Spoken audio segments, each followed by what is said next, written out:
All right, guys. First off, as always, good day. I'm glad you're here. Today we are finishing off World War One. Okay, um, there's a lot of stuff I wanted to teach you guys, but the thing is, um, that's stuff what's going on with World War, not you guys. You guys are U.S. history, so the world history class is going to get all that stuff. You guys again are getting what's how the U.S. was involved and things like that. Okay. Because again, a lot of that stuff you should already have learned when you had world history. So here's your warm-up picture. Um, the first picture asks you, what's going on here. You have to analyze it, break it down. Um, and the second question asks you, obviously this guy's asking for something. He wants something. What do you think it is? And why do you say that? Okay, so explain your reasoning, justify your response. Okay, because yeah, so again, look at the picture, break it down, use your prior knowledge, and go ahead. Okay, so pause the video, write your response because we're moving on in three, two, one. All right, so the U.S. was in a total of 13 major battles in World War One. Again, in late April 1917, the U.S. finally joined the war. Now, we went through several battles here and there, things like that, but what happened was on January 8th, 1918, President Woodrow Wilson gave a speech to Congress basically saying, look, I think I found a way to stop all this major war going on. Okay, um, large scale wars will be a thing of the past if we do these 14 things. This speech became known as the 14 points. So, point number one, he says open diplomacy without secret treaties, meaning, hey, if you're partnered with somebody else, let everyone else know. Don't keep it a secret. If you and this other country are buddy buddies, say it. Don't, keep it a secret and things like that. Um, economic free trade of the seas during war and peace. So again, nobody should lose a shipment of their goods, you know, during war or during peacetime, just because, oh, I don't like that other country. I'm going to destroy, you know, let's say, let's just throwing up Britain and France. That Britain wouldn't sink an American ship because it was sending stuff to France. You know, food and things like that. It's like, why? That's a waste that's being dumped in the sea, So they're saying just let the trade happen, you know, during wartime and in peacetime. And speaking of that too, equal trade conditions, no one should be like, well, I like these guys better, so I'm gonna charge them like for a barrel of corn, I'm gonna charge you guys $10, and you guys, I don't like you guys, I'm gonna charge you 80, and we kind of get along, so I'll charge you 50. No, a barrel of corn should cost the same no matter who um, buys it. Okay. Now, a decrease in armaments. Armaments is military weapons and equipment for the military. Now, because the thing is, um, if one country has weapons and creating fighter jets and battleships and things like that, their neighboring country that they may or may not get along with might decide, well, I'm going to build some more stuff too. Well, then that first country is like, well, look, they're building more. They must be preparing to go to war with us. So they're going to build more, and then they're going to build more, and then another country is going to build more. And all it does is everyone building more, more, more, more, and more that they don't need. So that's what he's saying. Everyone needs to lower how much tanks, how much planes, how much battleships we have, because all it does is escalate um, war. The other thing, adjust colonial claims. Okay, countries like Britain, France, the United States, even They basically gone around saying, "Hey, we own this territory. This is our land." Thing is, people already live there, so they're saying, let's look at how we could probably work with these guys, especially if that country wants their independence. Okay, let's give them their independence, but let's slowly give them back their powers because if we go overnight, it might throw the whole country in chaos. So let's see if we can scale back a little bit. Show them, hey, we are giving you back your country. We are leaving little by little. Okay. The other one is evacuate of all central powers from Russia and allows it to define its own independence. Now, what happened was right before the U.S. joined, again, you should have learned this back in world history. Um, the Russians got out of the war, mainly because they were having a civil war going on, uh, in Russia. The people were not, were saying we should get out of the war and things like that. So Russia did. And then it basically became like, well, what kind of country are we going to be? Who should lead us? And things like that. They got rid of Tsar Nicholas II and his family. So now, like, well, who's going to lead us? And the noble people who've been in charge basically since the beginning of Russia, um, they're now running for the hills. And it's like, well, who do we get? So that's what they're saying. The German, the Ottoman, don't you get out of that area. You're trying to take advantage of a situation where they're trying to find their own government, their own voice. Leave them alone. Let them be. Let them figure that stuff out themselves. Get out of their land. Now, point 7, 8, and 9 basically have the same thing if you really look at it. Belgium to be evacuated and restored because they did lose territory, but now they're saying, hey, all those Germans, all you Ottomans, all you Austrians, leave and give back the land they had. Same thing with France. All the territories that France lost, France was only this big. They said, okay, now give them back their land. So now France got bigger. Same thing with Italy. Their borders were readjusted. So if you really think about it, 7, 8, and 9 is all about restoring the land that each of those countries lost and putting the border back to where it was before the war happened. Austria-Hungary to be provided with opportunity for self-determination, basically saying here, if you guys still want to be together, cool. If you want to separate, we'll support you, you know.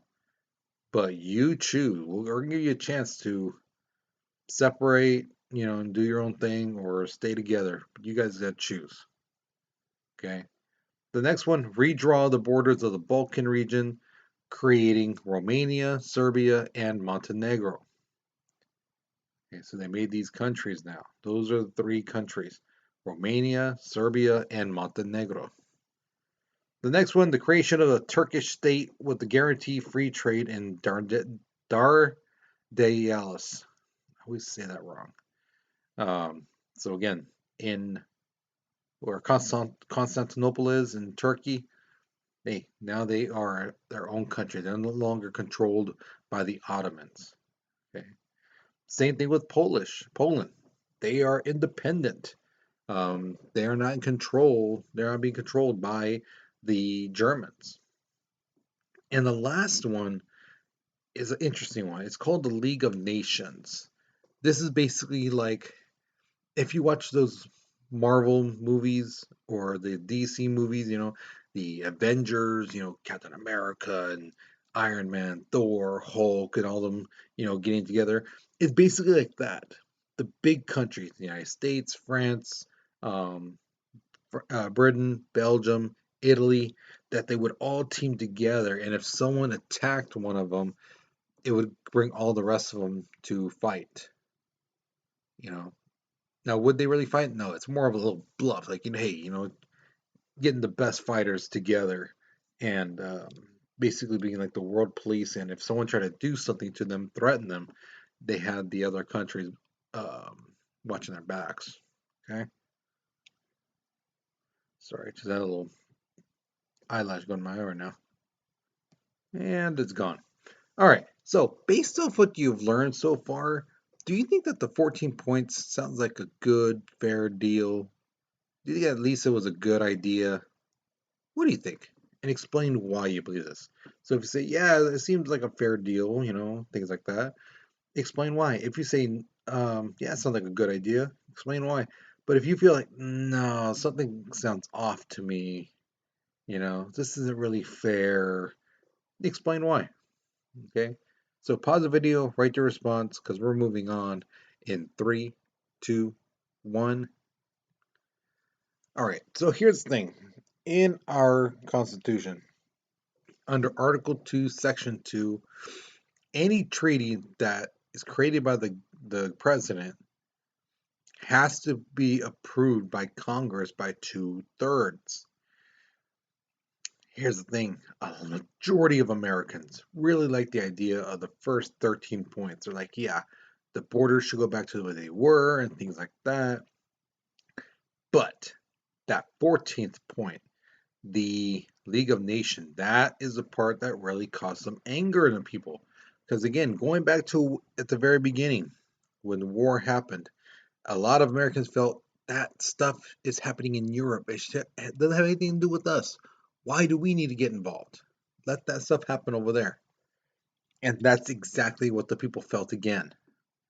They basically felt, if Europe does something, let's say Germany attacks Italy or Italy attacks Serbia, that's their problem. Let them deal with it. We are Americans. If there's a beef going on between Canada and Mexico, yeah, sure, we should intervene because they're on the north and the south of us. But Europe, they're over there. The best analogy I can give is that Europe is like the neighbor next door to you. You know, you're cool with them and things like that, but they argue, they fight all the time, and you're like, I want to listen, but I don't want to get involved. That's basically the situation with the United States and Europe. So the American people basically told their senators, "Don't vote for this. If you vote for this, we won't vote for you in the next election." And these senators and these politicians, they love their cushy little jobs, so they're going to do what they're told to do, and they don't adopt the treaty. So the United States does not join the League of Nations, and the United States does not approve of the treaty, but the rest of the world will agree to the League of Nations and all those other rules and things like that. But the thing is, the United States is kind of like the Superman in the group. You know, could they function? Yeah, they can function, but we would be the ones that would really solidify it now. Because remember, our country is still standing. We lend money out to those countries, we're getting money back. We're going to be making hand over fist of money. All right, so really quickly, the war ended on November 11th, 1918. For years, November 11th was known as Armistice Day. Okay, what makes that day unique is that the war ended on the 11th hour of the 11th day of the 11th month. Okay, now it's not until 1954 that, and this is after World War II, that President Eisenhower, who was the commander, the top general in World War II of the Allied military, when he became president of the United States, he basically said, yeah, we need to change that Armistice Day to Veterans Day. That's the day where we celebrate the soldiers who served in their military, either in battle or, they signed up and things like that. They got honorably discharged and things like that. We celebrate and honor those guys then. It's when those soldiers die, that's when we celebrate them on Memorial Day. Veterans Day for alive, Memorial Day is for the dead soldiers. Okay. Now here's the thing, as you see in this picture, a lot of Americans, soldiers come home and they're welcome as heroes and things like that. They go back to their factory jobs, the farm jobs, they go back to normal life. But soldiers from France, Germany, and Russia, their towns, their homes are more likely destroyed. Entire cities are wiped out because of the bombings and the fighting of World War One. So here's your next question. Do you think the rest of the world is going to resent America, like be upset with them? That America claimed the victory, even though we entered late and our land wasn't touched or affected at all? And why do you believe this? So if you think the world is going to be looking at us going, oh, America's so snotty. Look at them. Oh, we won victory. And no, they were only there for like a couple years, and then the war didn't even touch their home. Whereas our homes are destroyed, our cities are destroyed. Or do you think they'd be like, you know what? Hey, they came in late, but hey, so it's better late than never, and they really helped us out. So where do you think the world's going to view the United States? How would they? What do you think? As kind of like snobbish and things like that, or as hey, they helped us out and we thank them. What do you think? Okay, so pause the video, write your response. Okay, now I believe that's it. I don't think I put an exit ticket. Let me check real quick. Nope, no exit ticket. So that's it, right? So hopefully you learned something new. Hopefully you enjoyed this lesson. Also, if you did not finish the map, I'm not sorry, map, the research paper, be sure you get that from me. If you have not started it, if you don't know what I'm talking about, ask me for the research paper and I will give that to you. Because again, the grading period ends pretty quickly. It's right around the corner, and it's imperative that you get that work done. Okay. So again, you guys take care, be safe, and I'll see you later. Okay.